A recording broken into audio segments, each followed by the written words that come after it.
Florida ਵਿੱਚ ਇੱਕ ਘਾਤਕ ਹਾਦਸੇ ਦੇ ਦੋਸ਼ਾਂ ਦਾ ਸਾਹਮਣਾ ਕਰ ਰਹੇ ਪੰਜਾਬੀ ਟਰੱਕ ਡਰਾਈਵਰ ਹਰਜਿੰਦਰ ਸਿੰਘ ਲਈ ਨਿਰਪੱਖ ਸਜ਼ਾ ਦੀ ਮੰਗ ਕਰਨ ਵਾਲੀ ਇੱਕ ਪਟੀਸ਼ਨ ਨੂੰ ਭਾਰੀ ਹੁੰਗਾਰਾ ਮਿਲਿਆ ਹੈ, ਜਿਸ ਦੇ ਕੁਝ ਹੀ ਦਿਨਾਂ ਵਿੱਚ 2.6 ਮਿਲੀਅਨ ਤੋਂ ਵੱਧ ਪ੍ਰਮਾਣਿਤ ਦਸਤਖਤ ਹੋ ਚੁੱਕੇ ਹਨ।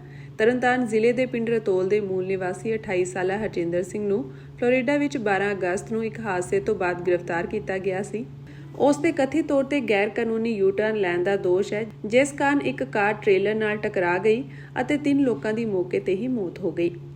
ਕਥਿਤ ਤੌਰ ਤੇ ਹਰਜਿੰਦਰ ਸਿੰਘ 2018 ਵਿੱਚ ਅਮਰੀਕਾ ਆਇਆ ਸੀ ਅਤੇ ਬਾਅਦ ਵਿੱਚ ਉਸਨੇ ਕੈਲੀਫੋਰਨੀਆ ਵਿੱਚ ਕਮਰਸ਼ੀਅਲ ਡਰਾਈਵਰਸ ਲਾਇਸੈਂਸ ਪ੍ਰਾਪਤ ਕੀਤਾ ਸੀ।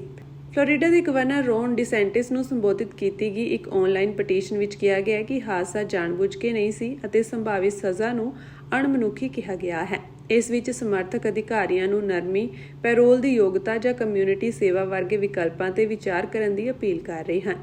ਰਾਜਨੀਤਿਕ ਆਗੂਆਂ, ਖਾਸ ਤੌਰ ਤੇ ਬਠਿੰਡਾ ਦੇ ਸੰਸਦ ਮੈਂਬਰ ਹਰਸਿਮਰਤ ਕੌਰ ਬਾਦਲ ਅਤੇ ਕਮਿਊਨਿਟੀ ਸਮੂਹਾਂ ਨੇ ਨਿਰਪੱਖ ਮੁਕੱਦਮੇ ਦੀ ਮੰਗ ਕੀਤੀ ਹੈ। ਉਹਨਾਂ ਦੇ ਜੱਦੀ ਪਿੰਡ ਰਤੋਲ ਵਿੱਚ ਵੀ ਉਹਨਾਂ ਦੇ ਰਿਸ਼ਤੇਦਾਰ ਇਸ ਮਾਮਲੇ ਵਿੱਚ ਨਿਰਪੱਖ ਸਜ਼ਾ ਦੀ ਮੰਗ ਕਰ ਰਹੇ ਹਨ।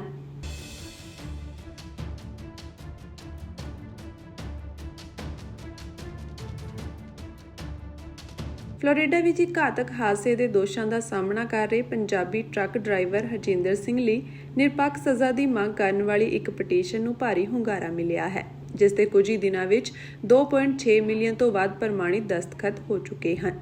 ਤਰਨਤਾਰਨ ਜ਼ਿਲ੍ਹੇ ਦੇ ਪਿੰਡ ਰਤੋਲ ਦੇ ਮੂਲ ਨਿਵਾਸੀ 28 ਸਾਲਾ ਹਰਜਿੰਦਰ ਸਿੰਘ ਨੂੰ ਫਲੋਰੀਡਾ ਵਿੱਚ 12 ਅਗਸਤ ਨੂੰ ਇੱਕ ਹਾਦਸੇ ਤੋਂ ਬਾਅਦ ਗ੍ਰਿਫਤਾਰ ਕੀਤਾ ਗਿਆ ਸੀ।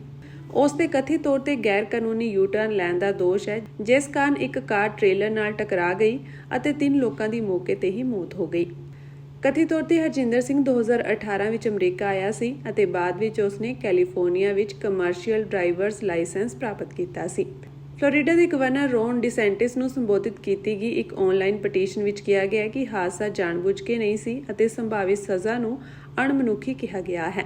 ਇਸ ਵਿੱਚ ਸਮਰਥਕ ਅਧਿਕਾਰੀਆਂ ਨੂੰ ਨਰਮੀ, ਪੈਰੋਲ ਦੀ ਯੋਗਤਾ ਜਾਂ ਕਮਿਊਨਿਟੀ ਸੇਵਾ ਵਰਗੇ ਵਿਕਲਪਾਂ ਤੇ ਵਿਚਾਰ ਕਰਨ ਦੀ ਅਪੀਲ ਕਰ ਰਹੇ ਹਨ। ਰਾਜਨੀਤਿਕ ਆਗੂਆਂ, ਖਾਸ ਤੌਰ ਤੇ ਬਠਿੰਡਾ ਦੇ ਸੰਸਦ ਮੈਂਬਰ ਹਰਸਿਮਰਤ ਕੌਰ ਬਾਦਲ ਅਤੇ ਕਮਿਊਨਿਟੀ ਸਮੂਹਾਂ ਨੇ ਨਿਰਪੱਖ ਮੁਕੱਦਮੇ ਦੀ ਮੰਗ ਕੀਤੀ ਹੈ। ਉਹਨਾਂ ਦੇ ਜੱਦੀ ਪਿੰਡ ਰਤੋਲ ਵਿੱਚ ਵੀ ਉਹਨਾਂ ਦੇ ਰਿਸ਼ਤੇਦਾਰ ਇਸ ਮਾਮਲੇ ਵਿੱਚ ਨਿਰਪੱਖ ਸਜ਼ਾ ਦੀ ਮੰਗ ਕਰ ਰਹੇ ਹਨ।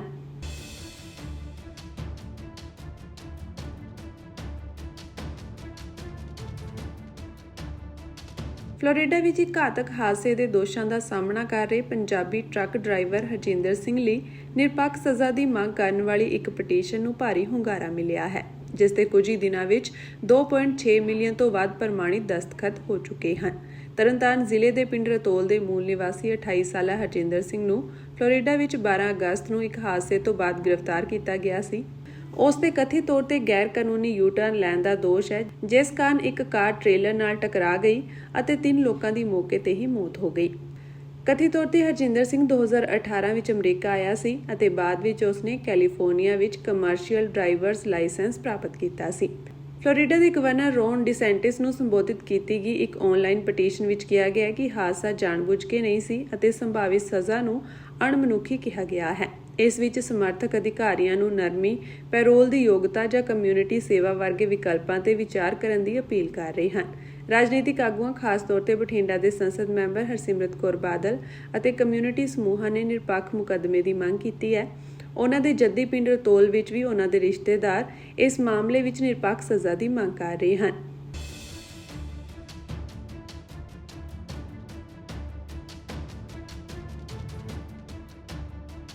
ਫਲੋਰੀਡਾ ਵਿੱਚ ਇੱਕ ਘਾਤਕ ਹਾਦਸੇ ਦੇ ਦੋਸ਼ਾਂ ਦਾ ਸਾਹਮਣਾ ਕਰ ਰਹੇ ਪੰਜਾਬੀ ਟਰੱਕ ਡਰਾਈਵਰ ਹਰਜਿੰਦਰ ਸਿੰਘ ਲਈ ਨਿਰਪੱਖ ਸਜ਼ਾ ਦੀ ਮੰਗ ਕਰਨ ਵਾਲੀ ਇੱਕ ਪਟੀਸ਼ਨ ਨੂੰ ਭਾਰੀ ਹੁੰਗਾਰਾ ਮਿਲਿਆ ਹੈ, ਜਿਸ ਦੇ ਕੁਝ ਹੀ ਦਿਨਾਂ ਵਿੱਚ 2.6 ਮਿਲੀਅਨ ਤੋਂ ਵੱਧ ਪ੍ਰਮਾਣਿਤ ਦਸਤਖਤ ਹੋ ਚੁੱਕੇ ਹਨ। ਤਰਨਤਾਰਨ ਜ਼ਿਲ੍ਹੇ ਦੇ ਪਿੰਡ ਰਤੋਲ ਦੇ ਮੂਲ ਨਿਵਾਸੀ 28 ਸਾਲਾ ਹਰਜਿੰਦਰ ਸਿੰਘ ਨੂੰ ਫਲੋਰੀਡਾ ਵਿੱਚ 12 ਅਗਸਤ ਨੂੰ ਇੱਕ ਹਾਦਸੇ ਤੋਂ ਬਾਅਦ ਗ੍ਰਿਫਤਾਰ ਕੀਤਾ ਗਿਆ ਸੀ।